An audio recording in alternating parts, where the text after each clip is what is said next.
How do you make sure your offer comes out on top in a bidding war? We'll break down how on this episode of Real Combos in Real Estate.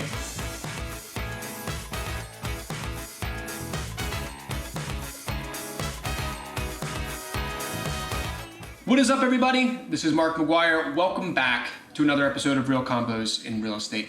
And today I wanted to share with you a couple of the strategies that we use to get our buyers' offers accepted in a bidding war. The number one thing that we're gonna do is we're always gonna look for what is the seller's pain. If we can solve the seller's pain, we stand a really good chance of coming out on top when we're competing against multiple offers. So how do we do that? The first thing that we do is we like to look at what's the seller's settlement time frame. Where are they going on the other side of the deal? Are they going into a continuing care retirement community? Are they downsizing to another home? Are they buying new construction and building, and therefore there's uncertainty in the settlement time frame? We like to understand those details so we can set our settlement date appropriately. One of the other things that we do is we like to remove some contingencies. So if we're competing against a bunch of other offers, we want to make sure that the seller has the most certainty that our deal is going to end up at the settlement table when the day is done. So what does that look like? What contingencies are we removing?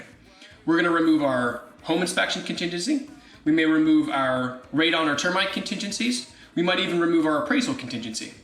All these are standard contingencies in a real estate transaction, and these are some of the things that you can actually take out of the deal to give the seller certainty that when you sign on the contract, they're gonna end up at the settlement table. And the last thing that we like to do is we like to get creative with our solutions. Sometimes there's other ways that you can solve for the seller's pain to make all the dates and the timelines line up that are not quite normal. So this could be what's called a rent back provision, where we go to settlement on the property, and if it's under 30 days, the seller actually rents the property back and pays our mortgage. Another one of the ways that we've done this creatively is we've allowed for the sellers to leave some of their belongings in the property, and we as the buyer will assume possession of them and take care of them post-settlement. These are just some of the ways that we have used in the past to get our buyers' offers accepted, and we hope that this helps you make sure that you come out on top when you compete for your next home.